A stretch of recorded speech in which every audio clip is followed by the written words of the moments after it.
وصلي على محمد وعلى آل محمد. السلام عليكم ورحمة الله وبركاته. شلونكم؟ شخباركم أخواتي متابعيني متابعاتي؟ طبعا أعرف أنا مقصرة وياكم، بس هسه راح أقولكم أنا ليش مقصرة وياكم وأتمنى تعذروني. طبعا بنات اسم الله عليكم، مختفي عليكم إنفلونزا تقريبا من يوم 1/1 لحد الآن لازمتني، وقعتني فد مرة. في هذا الفيديو صورت لكم إياه آخر يوم بالسنة كان 31 بالشهر ال12 صورت لكم هذا الفيديو. طبعا كنت نايمة الساعة 9 الصبح ودق موبايلي، قلت يا الله ان شاء الله خير. ففتحت خط على الجهاز مالتي، طلعت مرت اخويا قالت لي وين انتي؟ قلت لها والله بالبيت نايمة. فقالت لي راح نجيكم، قلت لها يا مليون هلا بيكم. فسديت الخط من مرت اخويا وقمت على المطبخ، مباشرة رحت للمجمدة. تعرفون بعد وحدة اي وحدة يجي خطار تروح للمجمدة، شوف شنو عندها، لحم دجاج على مود تسويها القاسمة الله. فالمهم رحت للمجمدة، طلعت بامية، طلعت دجاج، طلعت لحم، هاي الأشياء المتوفرة عندي. بعدها رحت نقعت تمن. هذا التمن بنات مال الجوكر يجنن، كل ما تنقعونه كل ما يصير طيب. طبعا اشتاقيت لكم كلش هواية، واشتاقيت لكلامكم وتعليقاتكم، واعرف مقصرة وياكم بس اتمنى تعذروني حبيباتي. المهم راح اشارككم هذا اليوم تفاصيله. راح تجي امي ربي يحفظها وبيت اخويا، فما اعرف شقد مريضة وتعبانة، بس صار عندي حماس انه لازم اقوم بعد، لان ماكو احلى من لمة الاهل.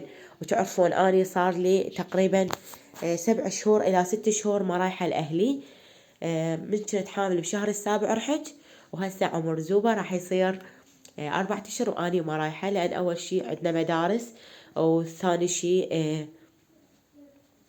حاليا باردة ما اقدر اروح، صدق يطون عطلة يومين 3، بس اليومين 3 ما اقدر اروح بها لان كلش قليلة، اروح وارجع واتعنم فما اقدر اروح. فهم اجاني قلت لهم تعالوا لان صراحة مشتاقة لهم، وتعرفون بعد الواحد يشتاق للاهل وماكو احلى من لمة الاهل. فراح اشارككم يومي بكل تفاصيله. هنا شنو سويت؟ عندي هاي القطع مال اللحم، طبعا قطع صغار، هاي اسويها للمروقات. دائما اسويها مرقة بامية، اسويها مرقة فاصولية، تبسي. فشنو سويت هنا؟ حمست اللحم كله زين. بعد ما حمست اللحم ضفت الثوم، وراح احمس الثوم ويا اللحم كله زين، وبعدها مكملين باقي الخطوات. اتمنى بنات تدعموني بكلامكم الحلو، بلايكاتكم الحلوة، واني اكون جدا ممنونة لكم حبيباتي. طبعا هنا بعد ما حمست الثوم كل زين وحمست اللحم، ضفت كمية بسيطة من المعجون وراح احمس المعجون. شفتوني انتو بداية الفيديو اني ضربت الطماطة بالخلاط، على مود قلت خاف تطفى الكهرباء، تحسبا انه الكهرباء هالايام تطفى لان الجو بارد وهواء عالي يصير، فالكهرباء تطفى، فسويت الطماطة من البداية. المهم هسه راح اتركه يحمي زين، وبعدها اكيد مكملين بطبختنا. طبعا اشكركم على تعليقاتكم الحلوة بالفيديو السابق، والله العظيم يعني كلش فرحانة بيكم وبتعليقاتكم، ثبتولي انتو اخواتي وصديقات ونعم الاخوات، وينشد بيكم الظهر على فزعتكم على ذيك البنية ام التعليق السلبي. ما شاء الله بيضت وجهي، اريد ربي يبيض وجهكم دنيا واخرة. الصراحة ما اعرف شلون اشكركم، اشكر كل اخت وصديقة تحبني وتحترمني وتعلق لي وتخلي لي لايك وتدعي لي بظهر الغيب. اريد ربي ان شاء الله يحفظكم بحق لا اله الا الله. من صدق يعني اقرا التعليقات وكلش فرحانه بيكم. المهم بنات بعد ما حمست المعجون، هنا ضفت مية طماطة، راح اخليه يفور فورة فورتين، بعدها اضيف البامية.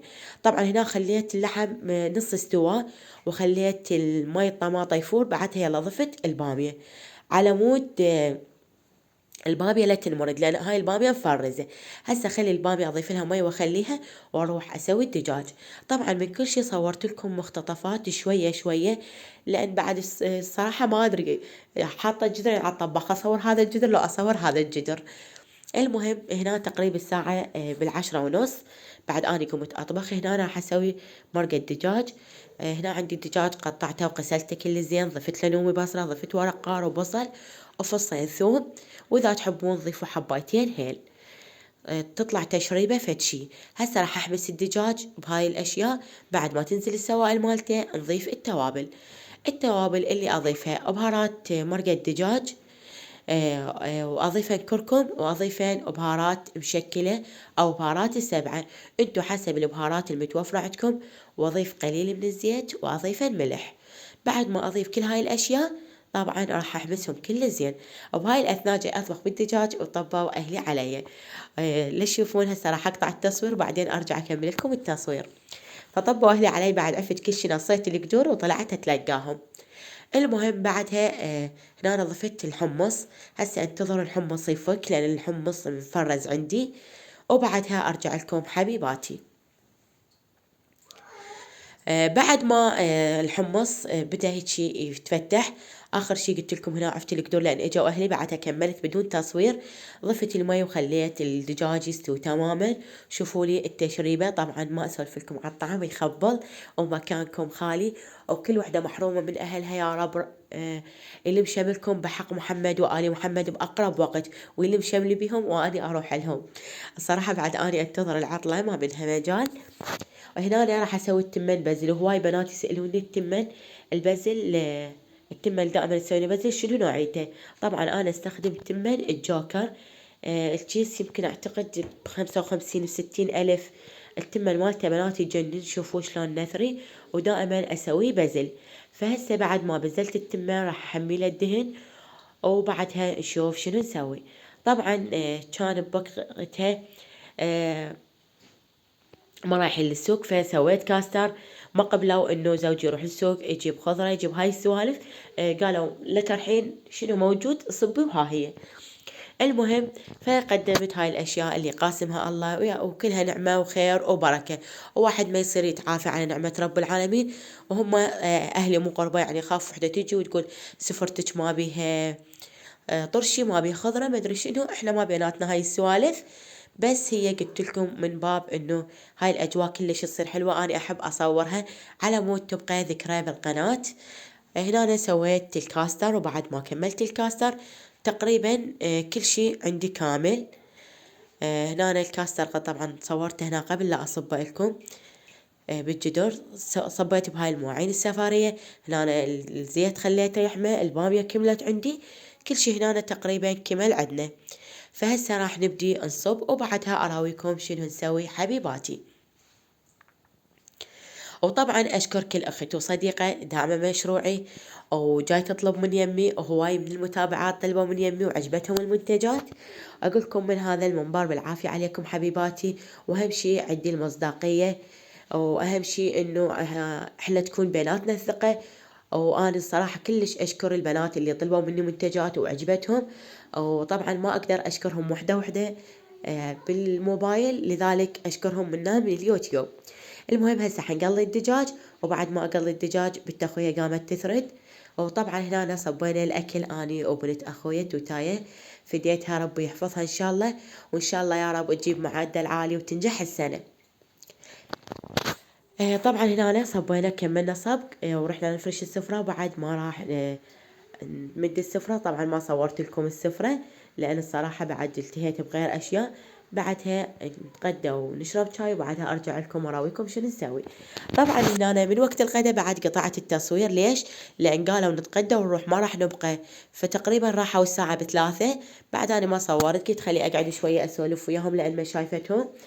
المهم بعد ما راحوا تقريبا هنا الساعة ب5 العصر. طبعا مرت اخوي خطية ربي يحفظها غسلت المواعين على النص، النوم من راحت مالت حماي كملتني بمكانها.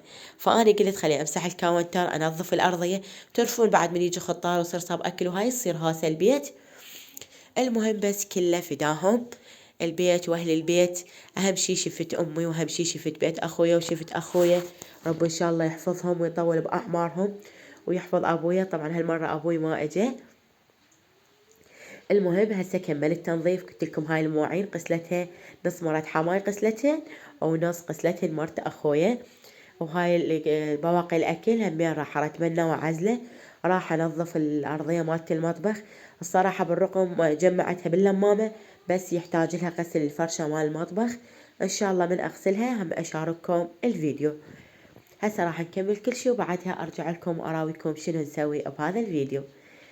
اللي وصلت لهنا وما مخليت لنا لايك اتمنى تخلي لنا لايك للفيديو، واللي ما مشتركه تخلي لنا اشتراك للقناه، واني اكون جدا ممنونه لكم. بعد ما كملت المطبخ طلعت على الصاله، وطبعا تعاجزت الصراحه. طلعت المكناسه اليوم مالت الخوص، تعاجزت اطلع الكهربائيه.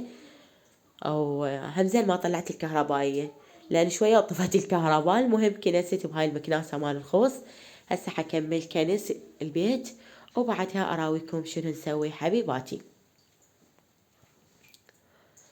طبعا ما ادري بنات، صحيح عندي مكناسات كهربائية اثنين، بس هاي المكناسة الخوص كلش احبها. اول شي خفيفة وشي تراثي ومرتب، وبنفس الوقت بسرعة نقدر نكنس بيها وما نتقيد بشي. وطبعا شوفوا اليوم البلبل ما ضوجني. هسه زوزة قامت تقنقن من امنتج لكم الفيديو. طبعا بعد ما كملت تنظيف البيت من الداخل قلت خلي اطلع اغسل الطرمة. طبعا هاي قبل المطرة، بعدين مطرت الصراحة وانقلبت قلابة الطرمة. المهم فطلعت اغسل الطرمة وياكم، وبعدها عندي ملابس هم لازم اشرهن، وبعدنا مكملين بالفيديو حبيباتي. طبعا انا بالصيف كنت بين يوم ويوم اغسل الطرمة، بس هسه الصراحة من بدا الشتاء اليوم يمكن غاسلة الطرمة مرتين. فاثناء هنا أنا ما غسلت الطرمة صورت لكم هيك مقتطفات بسيطة. وبعدها شوفوا صار مقرب، القمر طالع والشمس طالعة سوية. المهم صورت لكم هيجي جزء بسيطة من أجواء الغروب. شوفوا الدنيا مغرب بس بالموبايل يبين بعد مو مغرب.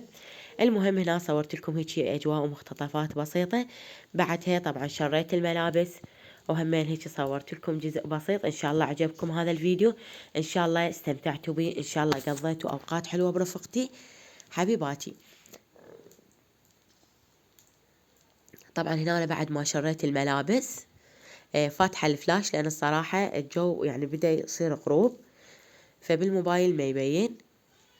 شوفوا بنات، بعدها راح نشوف شنو نسوي بهذا الفيديو. طبعا هنا بعد ما كملت يوم وياكم، يومي كان جدا متعب. اخر شي طبعا هاي الكيكة مال راس السنة بدون اي احتفال بدون كل شي، مجرد حبيت افرح اطفالي وزوجي. هاي الكيكة طلبتها من بنوتة هنا يمنا تشتغل بالكيك. وهذا هو الفيديو اللي هنا حقولكم مع السلامة، واشوفكم حفظ الرحمن. باي باي.